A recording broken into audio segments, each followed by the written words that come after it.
Praise the Lord. Eagle mind set என்று சொல்லி serious நம்ம பார்க்கிறோம். முன்பு முதலாவது உன்னத ஸ்தலம், உயர்ந்த ஸ்தானத்தை குறித்து பார்த்தோம். இந்த நாளிலே தரிசனத்தை, விஷன் குறித்து நம்ம பார்ப்போம். கழுகுக்கு ஆண்டவர் நம்மை ஒப்பிட்டு இருக்கிறார். The king of the sky அப்படின்வாங்க. அது ஒரு ராஜா, தெலுங்கில் பக்ஷி ராஜு அப்படின்னு சொல்லுவாங்க. கழுகு பாருங்களேன், தலையனமோ சின்னதாக தான் இருக்கும். அதனுடைய பார்வை 5 கிலோமீட்டர் தூரம் நல்ல பார்வையுள்ளதாக இருக்கும். நமக்கு இவ்வளோ பெரிய தலை, நமக்கு என்ன பார்வை இருக்கிறது? சின்ன தலையில் அந்த கண்களுக்கு அவ்வளவு பெரிய பார்வை இருக்கும். ஒரு பார்வை பார்த்ததுன்னா 5 கிலோமீட்டர் தூரத்தில் அந்த ஃபோக்கஸ் அது விடாது. அது சின்ன மிருகமோ பெரிய மிருகமோ அந்த ஃபோக்கஸை விடாது. இதை அட்டாக் பண்ணணும்னு நினச்சான்னா அதை அப்படியே விடாமல் அதை அட்டாக் பண்ணோம். தேவ பிள்ளைகளுக்கு ஒரு விஷன் இருக்கணும், தரிசனம் இருக்கணும். ஆண்டவர் என்ன பண்ணார்? ஆசைப்பட்டார். சிம்சோனை என்ன பண்ணார்? ஆண்டவர் ஒரு தரிசனத்தோடு அவங்க அப்பா அம்மாவுக்கு ஒரு பிள்ளையை தரப்போறேன்னு சொல்லி அவ்வளோ பேசினார். 2 முறை வந்தார், பேசினார். ஒரு தரிசனம். சிம்சோன் வாழ்க்கையில் என்ன ஆனது? பலம் உள்ள போதே முதியவன் ஆகலை. ஒரு ஆபிரகாமை போல நல்ல முதிர் வயதிலும் அவர் நல்ல பலசாலியாக கண் பார்வையோடு இருந்தார் என்று நம்ம பார்க்கிறோம். கீழ்ப்படிந்து நல்ல ஒரு விசுவாசியாக இருந்தார். சிம்சோனை நம்ம பார்க்கும்போது பலம் இருக்கும்போதே பலத்தை இழந்து போயிட்டார். பலம் இருக்கும் போதே பலத்தை இழந்து போயிட்டார். ஆண்டவர் ஒரு விஷயம் கொடுத்தார். ஆண்டவருக்கு ஒரு தரிசனம் இருந்தது அவர் மேல. அவருக்கு ஒரு தரிசனத்தை கற்றுக் கொடுத்தார். பெற்றோருக்கும், பெற்றோர்கள் பிள்ளை கற்றுக் கொடுத்தாங்க. பலம் நல்லா இருக்கும் போதே, கர்த்தரோடு சேர்ந்து இருக்கும் போதே அவர் என்ன பண்ணார்? வாழ்க்கையை முடித்து விட்டார். வேலையை பாதியில் முடிச்சுட்டு போயிட்டார்.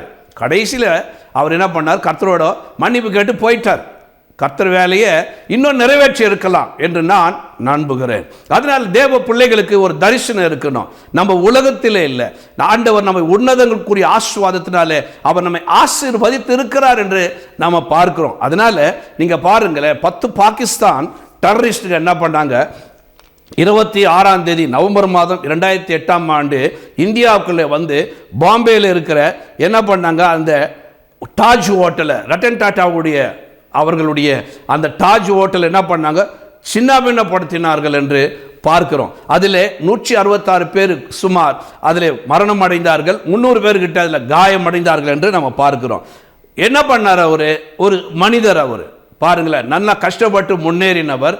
அவர் முன்னேற்றத்திலே நமக்கு தெரியும் எவ்வளவு ஒரு தரிசனம் இருக்கிறது என்று தெரியும். 21 மாதங்களிலே அவர் என்ன பண்ணினார்? கட்டிட்டது மாத்திரமல்ல, அந்த டெரரிஸ்டுக்கு ஒரு செய்தியை கூட அனுப்பினார்.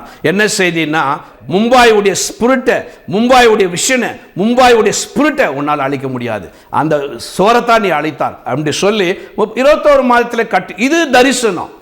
ஒரு உலக மனிதர்களுக்கு இப்படிப்பட்ட தரிசனம் இருந்து வெற்றி பெறுகிறார்கள் என்றால், தீவிரவாதிகளுக்கு அவர்கள் சவால் விடுகிறார்கள் என்றால், நம்ம பிள்ளைகளுக்கு எப்படி இருக்கணும்? தேவ பிள்ளைகளுக்கு தரிசனம் இருக்கணும். இஸ்ரவேல் எல்லோரும் என்ன பண்ணாங்க? கோலியாத்தை பார்த்த பார்வை வேற, தாவீது பார்த்த பார்வை வேற. எல்லாரும் ஒண்ணுதாங்க. இஸ்ரவேலரும் ஆண்டவர் நேசிக்கிற பிள்ளை, ஆண்டோடைய பிள்ளை. தாவீதும் ஆண்டோடைய பிள்ளை. அவங்க கோலியாத்தை பார்த்த பார்வை வேற, தாவீது கோலியாத்தை பார்த்த பார்வை வேற. நம்ம யாருன்னு என்பதை நாம் அறிந்து கொள்ளணும். நமக்கு ஒரு வாழ்க்கையில் ஒரு விஷயம் இருக்கணும். பாருங்களேன், சவுலுக்கு ஒரு விஷயம். சவுலா இருக்கும்போது அவருக்கு ஒரு விஷயம் இருந்தது. எல்லா கிறிஸ்தவர்களையும் அடிக்கணும், எல்லா கிறிஸ்தவத்தை நிறுத்தணும். எங்கெங்க பிரேயர் மீட்டிங் நடக்குது ஆராய்ந்து அறிந்து சும்மா சோம்பேறியா இல்லாம போய் கண்டுபிடித்து அதை நிறுத்தினார். ஆண்டவர் பார்த்தார், இவர் தான் நமக்கு வேணும், இவர் தான் சரியானவர், தரிசனம் உள்ளவர் என்ன சொல்லி, விஷன் உள்ளவர் சொல்லி தமஸ்கு ரோடிலே அடித்து பார்வை எடுத்து அபிஷேகம் பண்ணி அவரை என்ன பண்ணாரு? ஞானஸ்தானம் கொடுத்து சாப்பாடு கொடுத்து அனுப்பிவிட்டார். ஓடி போயிட்டார் அவரு. ஆமென். அடுத்த தரிசனம் அவருக்கு என்ன பண்ணாரு? இனிமேல் நல்ல போராட்டத்தை ஆண்டவருக்காக நான் போராடுவேன், நல்ல ஓட்டத்தை நான் ஓடி முடிப்பேன், என்ன வந்தாலும் என் வாழ்க்கையிலே நான் விசுவாசத்தை காத்துக்கொள்வேன் என்று அவர் அப்படிப்பட்ட ஒரு விஷனோடு கூட வாழ்ந்தது நாம் பாருங்க. கழுகு அப்படிதான் ஒரு விஷனோடு இருக்கும். அது பார்வை பார்த்ததுன்னா சைடில் வேற எந்த மிருகத்தையும் பார்க்காது. ஒன்று அடிக்கணும்னா அது ஒன்று மேலே தான் விஷயம் இருக்கும். 500 கிலோமீட்டருக்கு ஆண்டவர் அப்படிப்பட்ட ஒரு பார்வையை கொடுத்திருக்கிறார். அதனால தான் கழுகோடு நம்மை ஒப்பிடுகிறார். நமக்கு அந்த விஷயம் இருக்கணும். 10 காரியங்களை ஒரே நேரத்தில் சிந்திப்பது, 10 வேலைகளை எடுத்து போட்டு நடத்துவது. கர்த்தரிடம் கேட்கணும், ஆண்டவரே என் வாழ்க்கையிலே தரிசனம் என்ன? சிம்சோன் விட்டது போல விடாமல், சிம்சோனை போல பலம் இருக்கும் போதே தரிசனத்தை முடித்து விடாமல், ஆண்டவரே என் வாழ்க்கையில என்ன? நமக்கு ஒரு விஷயம் இருக்கணும். ஆண்டவருடைய பிள்ளைகள்னா உன்னதத்துக்குரிய ஆசீர்வாதங்களை நான் சுதந்திரத்து கொள்ளணும் அப்படின்ற விஷயம் இருக்கணும். பூமிக்குரிய காரியங்களை பார்த்து கொண்டு இல்லாமல் மேலே இருக்கிறவர்களாக நம்ம. கொலேசியர் 3:2 சொல்லுகிறது, பூமியில் உள்ளவைகள் அல்ல மேலானவைகளை நாடுங்கள். தம்பி தங்கச்சி, பூமிக்குரியவைகளை ஆண்டவர் உங்களுக்கு வேண்டிய நேரத்தில் தருவார். மேலானவைகளை கேளு. அது கேட்காதனால தான், பூமிக்குரியவர்களே இருப்பதனால தான், கழுகை போல நம்ம மாறாதனால தான் ஆண்டவர் நம்மை ஆசீர்வதிக்க முடியல.